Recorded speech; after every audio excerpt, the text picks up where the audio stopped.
नमस्ते मित्रों, target coaching classes के ऑनलाइन प्लेटफॉर्म पर आपका बहुत बहुत स्वागत। हम पढ़ रहे हैं राजस्थान का भूगोल और राजस्थान के भूगोल के अंदर भूआकृतिक प्रदेश अपना टॉपिक चल रहा है। और भूआकृतिक प्रदेश को अपने कितने भागों में बांटा था? 4 भाग है मेन। पहला कौन सा था? मरुस्थलीय प्रदेश, दूसरा अरावली पर्वतीय प्रदेश और तीसरा पूर्वी मैदान। चौथा पहला हो गया था अपना, दूसरा अपना कल अपने शुरू किया था अरावली पर्वतीय प्रदेश। अरावली पर्वतीय प्रदेश है, उसके अंदर अपन ने बात की थी अरावली की प्रारंभ के अंदर जो ऊंचाई थी वो कितनी थी? 2800 मीटर। और उसके बाद में क्या हुआ? उसका अपर्दन हुआ, अवक्षेपण हुआ और अवक्षेपण की वजह से अरावली क्या हो गई? 930 मीटर तक रह गई। इसलिए इसको किस नाम से जानते हैं? अवशिष्ट पर्वत के नाम से जानते हैं। ठीक है, कितने राज्यों में अरावली है? 4 राज्यों में। 3 राज्य बोलो और 1 केंद्र शासित प्रदेश, अजमेर मेरवाड़ा। गुजरात, राजस्थान और हरियाणा, 3 राज्यों में और 1 केंद्र शासित प्रदेश के अंदर है, दिल्ली के अंदर स्थित है। गुजरात के पालनपुर से शुरू होती है और खेड़ब्रह्म तक। राजस्थान के अंदर कहां तक है? खेड़ब्रह्म और खेतड़ी तक है, नीमका थाना तक स्थित है। ठीक है, उसके बाद में कल अपन ने क्या किया था? आगे अपन ने बात की थी कि अपन ने शुष्क मरुस्थलीय इसके अंदर अपन ने वो बात की थी कि बिलों के अंदर वो स्थानांतरित कृषि की बात की थी। तो एक नाम अपन ने बात की थी चिमाता, दजिया, चिमाता और वालरा। तो वालरा क्या होता है? ग्रास या जनजाति द्वारा की जाने वाली स्थानांतरित कृषि को क्या बोलते हैं? वालरा बोलते हैं। दूसरी क्या बोलते हैं? दजिया। दजिया क्या होता है? भील जनजाति द्वारा की जाने वाली कृषि। और तीसरी चिमाता, उसमें डामोर जनजाति शामिल नहीं थी क्या? पहले इसमें भील और डामोर दो नहीं थी क्या? भील और डामोर दो थी। ठीक है, और तीसरी के अंदर केवल भील ही है। वो क्या करते हैं? वनों को जलाकर कृषि करते हैं, तो इसको क्या बोलते हैं? हाँ, जो मिंग कृषि बोलते हैं उसका नाम क्या है? चिमाता बोलते हैं। फिर अपन ने बात की थी कि इसके अंदर पहाड़ियों की बात की थी। तो सबसे पहले अपन ने किसकी बात की? गिरवा की बात की। गिरवा के बाद में दूसरी बाकर, तीसरी और चौथी मगरा और चौथी मेवल की बात की थी। फिर अपन ने बात की थी यहाँ पर जो पहाड़ियां, बाद में पर्वत की बात की थी, पठार की बात की थी। तो पठार, पहला पठार कौन सा था?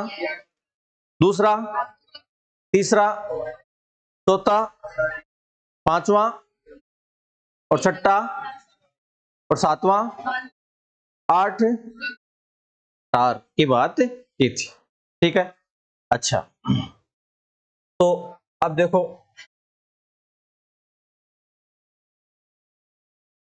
तो सबसे पहले अरावली की पहाड़ियां।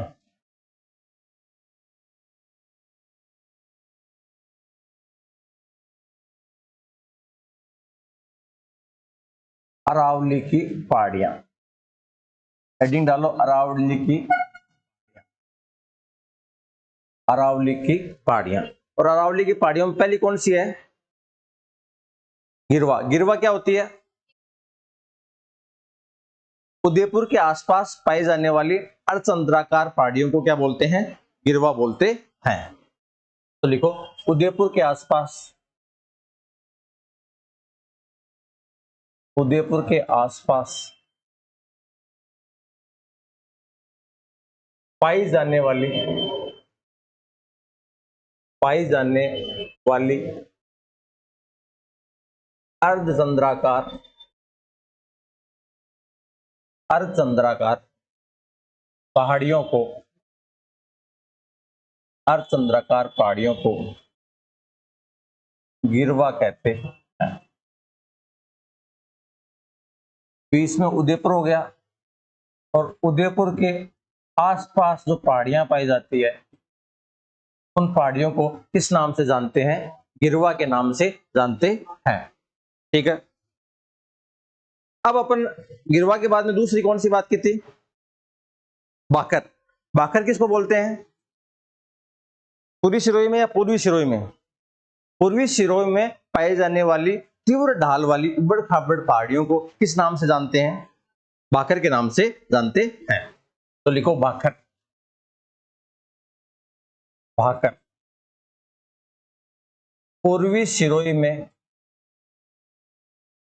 पूर्वी सिरोही में, पूर्वी सिरोही में पाई जाने वाली, पूर्वी सिरोही में पाई जाने वाली तीव्र ढाल वाली, तीव्र ढाल वाली उबड़ खाबड़, उबड़ खाबड़ पहाड़ियों को बहाकर कहते हैं। तीव्र ढाल वाली उबड़ खाबड़ पहाड़ियों को बाकर कहते हैं। इन बाकर पहाड़ियों में कौन सी जनजाति निवास करती है? गरासिया जनजाति इनमें निवास करती है। तो बाकर पहाड़ी में, बाकर पहाड़ियां गरासिया जनजाति का, गरासिया जनजाति का निवास स्थान है। गरासिया जनजाति का निवास स्थान, बाकर पहाड़ियां गरासिया जनजाति का निवास स्थान है। पहली कौन सी हो गई? दूसरी, तीसरी, चौथी? मेवल। मेवल क्या है?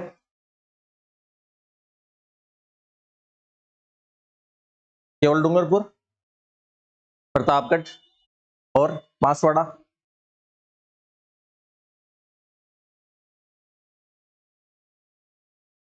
डूंगरपुर और बांसवाड़ा में पाई जाने वाली पहाड़ियों को किस नाम से जानते हैं? मगरा कहते हैं। चित्तौड़गढ़ से इसका कोई लेना देना नहीं है। हाँ, तो मेवल ही तो बात कर रहा हूं। डूंगरपुर और बांसवाड़ा के मध्य जो पहाड़ियां पाई जाती है, एक साइड में डूंगरपुर है, उस साइड बांसवाड़ा है, उसके बीच में पाई जाने वाली पहाड़ियों को किस नाम से जानते हैं? मेवल के नाम से जानते हैं। तो लिखो मेवल। मेवल डूंगरपुर तथा बांसवाड़ा के मध्य,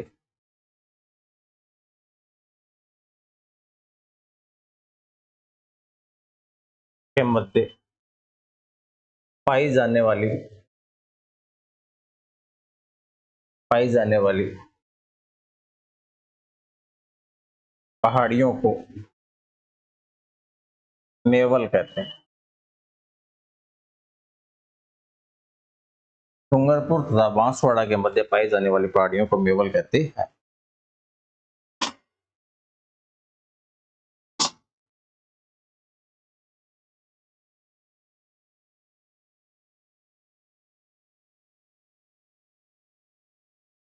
ठीक है। उसके बाद में, मेवल के बाद में मगरा। मगरा उदयपुर के उत्तर पश्चिम में स्थित अवशिष्ट पहाड़ियों को मगरा कहते हैं। उदयपुर के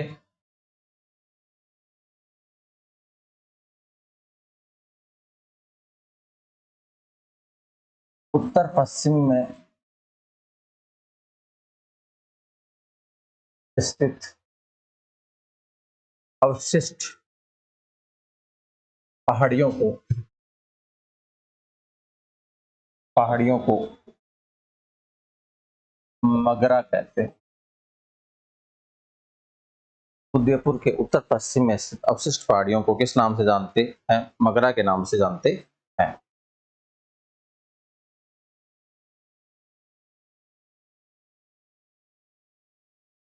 तो कितने पहाड़ियां हो गई? पहली कौन सी हो गई? गिरवा। गिरवा कहां पे पाई जाती है? उदयपुर के आसपास पाई जाने वाली पहाड़ियों को किस नाम से जानते हैं? किस आकृति होती है इसकी? अर्धचंद्राकार आकृति होती है। दूसरी, बाकर, बाकर कहाँ पे? पूरी सिरोही में पाई जाने वाली। हाँ, उबड़ खाबड़ और तीव्र ढाल, ढाल कैसा है? तीव्र ढाल वाली पहाड़ियों किस नाम से जानते हैं? बाकर। तीसरी मेवल, कहाँ पे? डूंगरपुर और बांसवाड़ा में पाई जाने वाली पहाड़ियों किस नाम से जानते हैं? मेवल के नाम से जानते हैं। चौथी मगरा। ठीक है, अब लिखो पठार। और पठार में पहला कौन सा आएगा? उड़िया का पठार। गुरु शिखर और माउंट आबू, माउंट आबू किस पठार पर स्थित है? माउंट आबू पूछा जाए किस पठार पर स्थित है?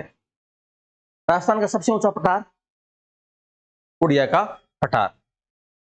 उड़िया का पठार राजस्थान का सबसे ऊंचा पठार है। और इस पठार के ऊपर क्या स्थित है?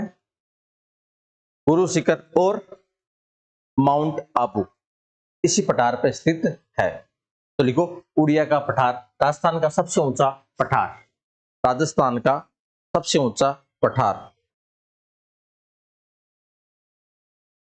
अगर आपसे पूछा जाए नक्की झील कहां पर स्थित है? सिरोही में स्थित है, लेकिन इसी पठार के ऊपर स्थित है। तो तीन बातें याद रखना, माउंट आबू, गुरु शिखर और नक्की झील, तीनों किस पर स्थित है? उड़िया का पठार पे स्थित है। तो लिखो राजस्थान का सबसे ऊंचा पठार, राजस्थान का सबसे ऊंचा पठार, राजस्थान का सबसे ऊंचा पठार। इस पठार पर,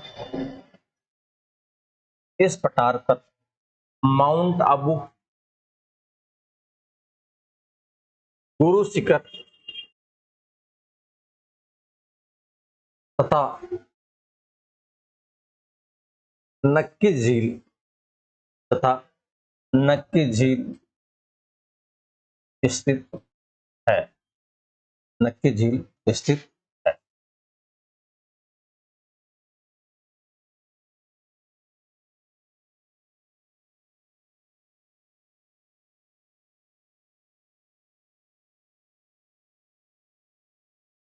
दूसरा पठार, राजस्थान का दूसरा सबसे ऊंचा पठार कौन सा है? राजस्थान का दूसरा सबसे ऊंचा पठार, हाँ ये बताओ तो कौन सा होगा? आबू का पठार, आबू का पठार, आबू का पठार। राजस्थान का दूसरा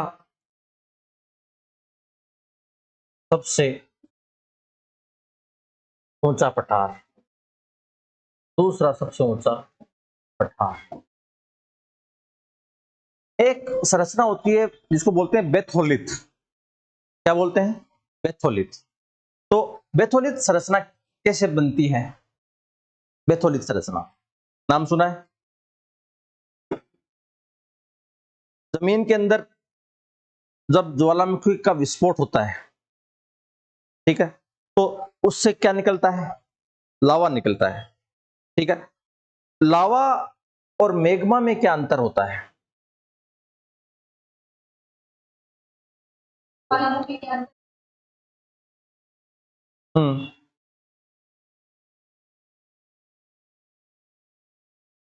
ठंडा होके जम जाता है तो क्या बोलते हैं?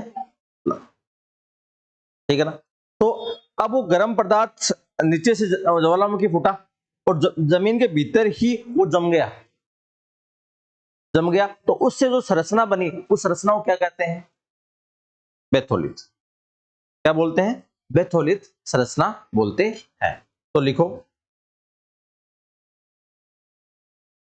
इसके अंदर जिसे बेथोलिथ संरचना था, इसेनबर्ग, जिसे बेथोलिथ संरचना की संज्ञा दी गई है। हाँ, बेथोलिथ संरचना की संज्ञा दी गई है। बेथोलिथ संरचना की संज्ञा दी गई है।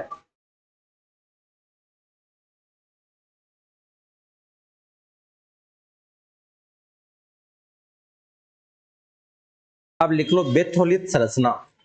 हेडिंग डालो पेथोलिथ संरचना, पेथोलिथ संरचना, पेथोलिथ संरचना। देखो ज्वालामुखी क्रिया के दौरान, ज्वालामुखी क्रिया के दौरान, ज्वालामुखी क्रिया के दौरान तप्त तरल मैग्मा, ज्वालामुखी क्रिया के दौरान तप्त तरल मैग्मा, तप्त तरल मैग्मा धरातल के भीतर ही, धरातल के भीतर ही अधिक गहराई, धरातल के भीतर अधिक गहराई में, धरातल के भीतर अधिक गहराई में गुंबदाकार, गुंबदाकार, गुंबदाकार, गुंबदाकार संरचना में जमा हो जाता है, गुंबदाकार संरचना में जमा हो जाता है, इसे बेथोलिथ कहते हैं।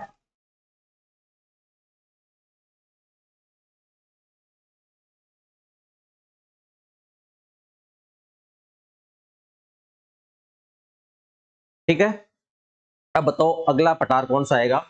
बोम्मट का पठार, बोम्मट का पठार। बोम्मट का पठार कहां पाया जाता है? बोम्मट का पठार कहां पाया जाता है? सिरोही में। और यहाँ पे कौन सी जनजाति पाई जाती है? बोम्मट जनजाति पाई जाती है, इसी के नाम पर क्या नाम रखा गया है? बोम्मट।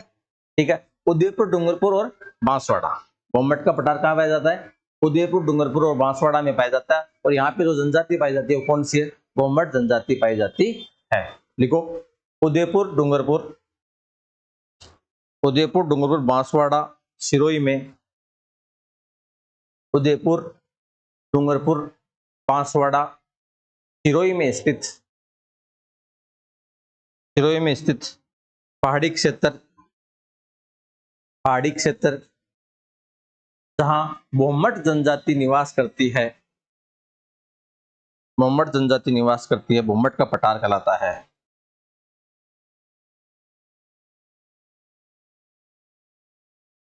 बोम्मट जनजाति निवास करती है, उसे बोम्मट का पठार कहते हैं।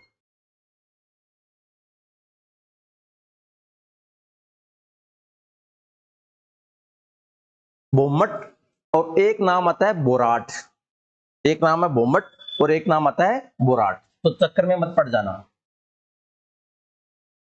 बोराट का पठार बताओ, बोम्मट का पठार, बोराट के पठार के बारे में क्या जानते हो?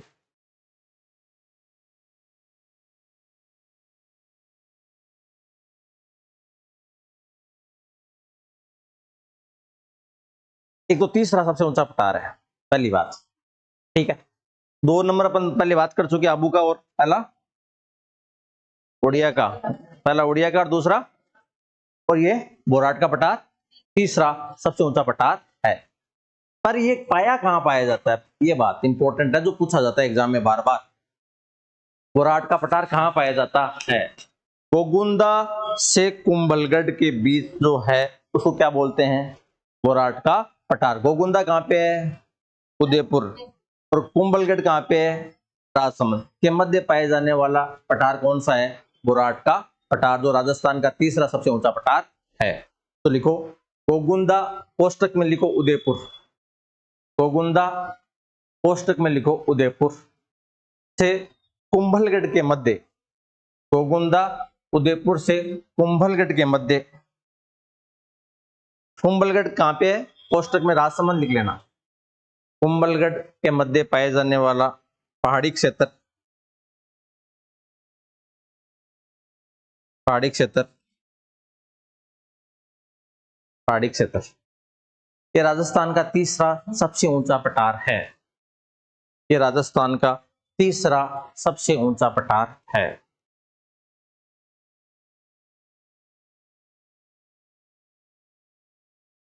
बोराट का पठार प्रश्न पूछा जाता है, याद रखना। बोराट के पठार के बारे में काफी बार प्रश्न आया है।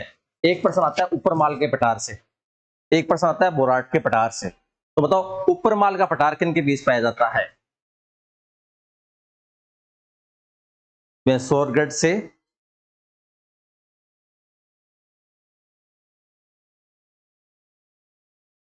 बिजोलिया, बिजोलिया और बेसोरगढ़ के बीच का जो पठार है उसको किस नाम से जानते हैं? ऊपरमाल का पठार। और अपन ने किसान आंदोलन किए थे उसमें बात की थी कि नहीं की थी? तो लिखो ऊपरमाल का पठार, ऊपरमाल का पठार, ऊपरमाल का पठार। बेसोरगढ़ के कोष्टक में क्या लिखोगे? चित्तौड़गढ़, है ना। बेसोरगढ़ कोष्टक में लिखो चित्तौड़गढ़ से।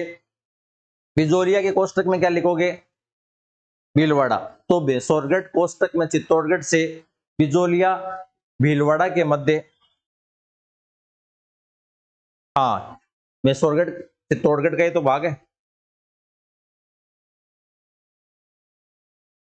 बेसोरगढ़ कोष्टक में लिखो चित्तौड़गढ़ से बिजोलिया भीलवाड़ा के मध्य पाए जाने वाला पहाड़ी क्षेत्र ऊपरमाल का पठार कहलाता है।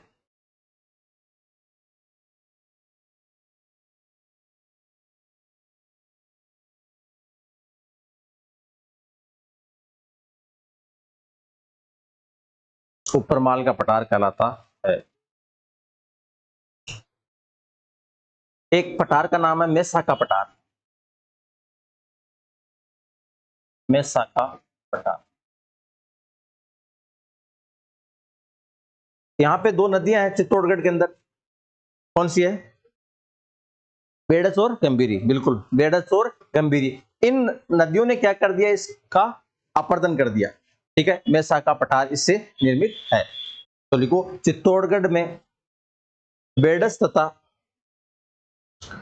चित्तौड़गढ़ में बेडस तथा गंभीरी नदियों द्वारा, चित्तौड़गढ़ में बेडस तथा गंभीरी नदियों द्वारा, बेडस तथा गंभीरी नदियों द्वारा अपर्दित क्षेत्र, अपर्दित क्षेत्र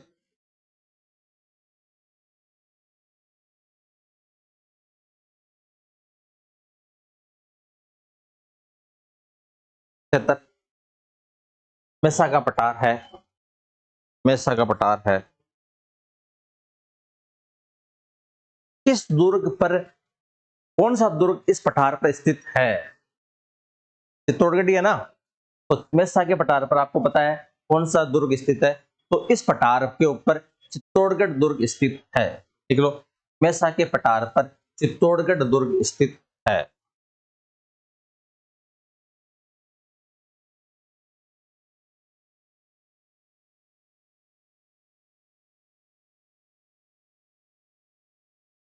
अगर पूछ लिया जाए राजस्थान का सबसे कटा फटा पठार कौन सा है, तो क्या ऑप्शन हो जाएगा? गलत, लसाड़िया का पठार। कौन सा हो जाएगा? सबसे कटा फटा पठार कौन सा हो जाएगा? लसाड़िया का पठार। तो आगे डालो लसाड़िया का पठार, लसाड़िया का पठार, लसाड़िया का पठार। राजस्थान का सबसे कटा फटा पहाड़, पठार, राजस्थान का सबसे कटा फटा पठार।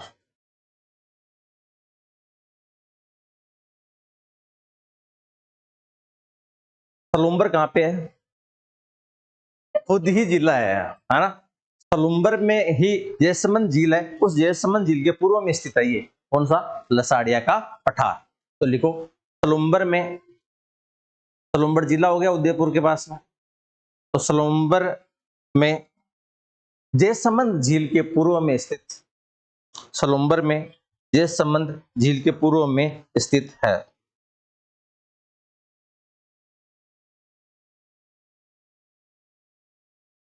बताओ अरावली पर्वत, ये तो पठार की बात होगी। अरावली पर्वतमाला को अपन कितने भागों में वर्गीकरण कर सकते हैं? हैं? 3 भागों में। किस किस नाम से? उत्तरी अरावली, मध्य अरावली और दक्षिणी अरावली। तो लिखो अरावली का वर्गीकरण, अरावली का वर्गीकरण, अरावली का वर्गीकरण किस आधार पर करेंगे? ऊंचाई के आधार, ठीक है ना। तो लिखो ऊंचाई के आधार पर, ऊंचाई के आधार पर अरावली को या अरावली पर्वतीय प्रदेश को, ऊंचाई के आधार पर अरावली पर्वतीय प्रदेश को 3 भागों में विभाजित किया गया। और 3 भाग लिख लो, उत्तरी अरावली, मध्य अरावली और दक्षिण अरावली। उत्तरी अरावली, दूसरी लिखो मध्य अरावली और तीसरी लिखो दक्षिणी अरावली। दक्षिणी अरावली, उत्तरी अरावली, मध्य अरावली और दक्षिणी अरावली, 3 भागों में अपन बांटते हैं। अगर आपसे पूछा जाए उत्तरी अरावली की औसत ऊंचाई कितनी है, उत्तरी अरावली है, उस उत्तरी अरावली की औसत ऊंचाई कितनी है, तो 470 मीटर। आगे लिख लो 470 मीटर।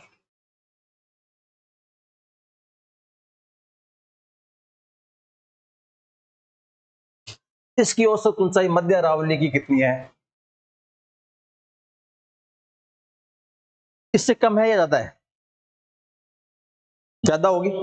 और ज्यादा कितनी है, 500 से 750 मीटर के आसपास। तो लिख लो 500 से 750 मीटर, मध्य अरावली में लिखो 500 से 750 मीटर। सबसे अधिक किसकी है, दक्षिणी अरावली कितनी है, 1000 या 900, तो लिख लो 900 मीटर। दक्षिणी अरावली सबसे अधिक है, तो इसकी ऊंचाई कितनी है, 900 मीटर। 900 मीटर, ठीक है। तो कल अपन अरावली का वर्गीकरण शुरू करेंगे, ठीक है। ओके, आज के लिए इतना ही, थैंक यू, धन्यवाद। क्लास